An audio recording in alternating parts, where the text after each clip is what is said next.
The request came out of nowhere, soft but desperate, and it stopped Rowan Hale mid-step on a bright, ordinary afternoon.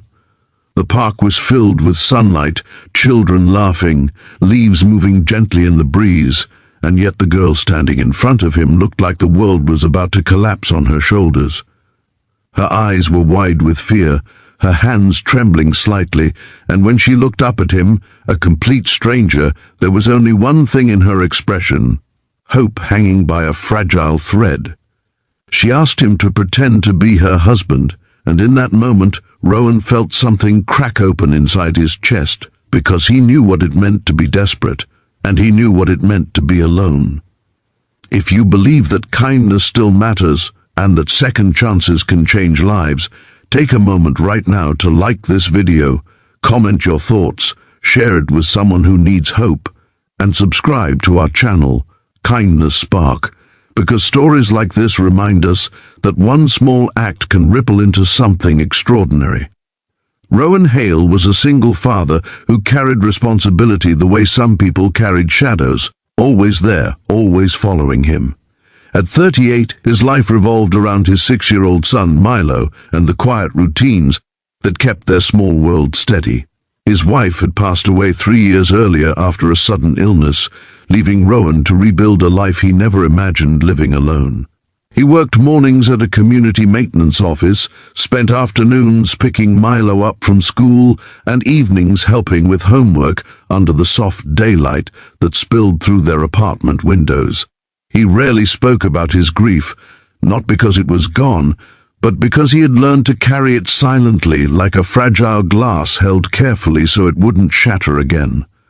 That afternoon, Rowan had taken Milo to the city park, letting him run freely under the open sky while he sat nearby on a bench, enjoying the warmth of the day.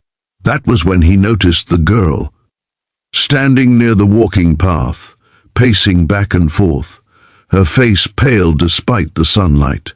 She looked no older than 23, dressed simply, clutching a small purse like it was the only thing keeping her grounded. When she finally approached him, her voice barely steady, Rowan saw something painfully familiar in her eyes, the same fear he'd once felt when the hospital doors closed behind him years ago. The situation revealed itself quickly, though not through spoken details, but through the tension in the air. A man stood not far behind her, watching, his posture rigid, his expression cold. It was clear he was waiting for something, or someone, to break. The girl's fear wasn't dramatic, it was quiet and raw, the kind that comes from being cornered with nowhere safe to turn. Rowan understood then that she wasn't asking for help out of convenience, she was asking because she had no one else. Rowan hesitated because he had a son to protect, a life to preserve, and risks were not something he took lightly anymore. But when he looked at Milo laughing freely in the sunlight, and then back at the girl whose future seemed to hang by a thread, something deeper than logic took over. He stood up, placed himself beside her, and without a word, rested a steady, reassuring hand on her shoulder. The gesture was small, but it changed everything. The man watching from a distance stiffened. Whatever confrontation he had planned lost its footing. Rowan's calm presence, his grounded confidence, and the quiet authority of a man who had endured loss and survived it, shifted the power in that moment. The girl visibly relaxed, just slightly, like someone finally allowed to breathe again. Together, they walked away, not hurried, not dramatic, but steady and deliberate, as if they truly belonged side by side. They spent the next hour sitting at a park table in full daylight, Milo nearby drawing shapes in the dirt. The girl, whose name was Aria Lorne, slowly found her composure. She had moved to the city chasing a job opportunity that turned into manipulation and pressure. The man from earlier was part of a situation she didn't know how to escape safely. She didn't need grand rescue. She needed distance, safety, and time. Rowan listened, not trying to fix everything, just being present, because sometimes that was the most powerful thing anyone could offer. Rowan didn't realize it then, But by choosing kindness in that moment, he had cracked open a door in his own heart that had been sealed since his wife's passing. Arya's fear mirrored his own past vulnerability, and helping her made him feel something he hadn't felt in years: purpose beyond survival.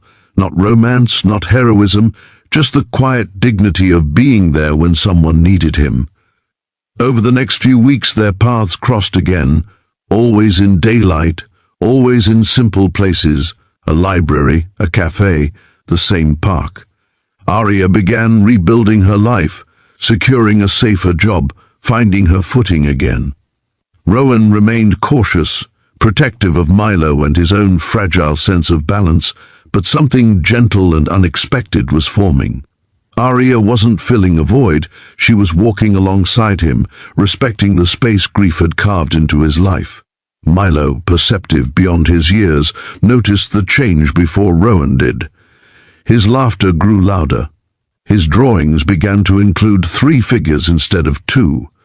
Day by day the apartment felt warmer, lighter, not because grief had disappeared, but because it was finally being shared rather than carried alone.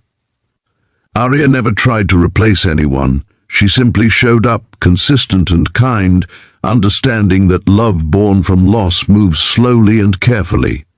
Rowan struggled internally. He questioned whether he was allowed happiness again, whether opening his heart was a betrayal to the life he once had. But grief, he realized, wasn't a wall meant to trap him forever. It was a bridge that taught him empathy, patience, and the courage to care again. Helping Arya hadn't just saved her from a frightening moment, it had reminded him that he was still capable of changing someone's world, even in small ways. As months passed, the man from the park faded into irrelevance, his power broken not by confrontation, but by distance and resolve. Arya stood taller, spoke with confidence, and built independence with quiet determination. Rowan continued to be what he had always been, a devoted father first, but now he was also a man rediscovering hope. The turning point came one clear afternoon when the 3 of them stood watching the city skyline from a public overlook, sunlight stretching long across the buildings.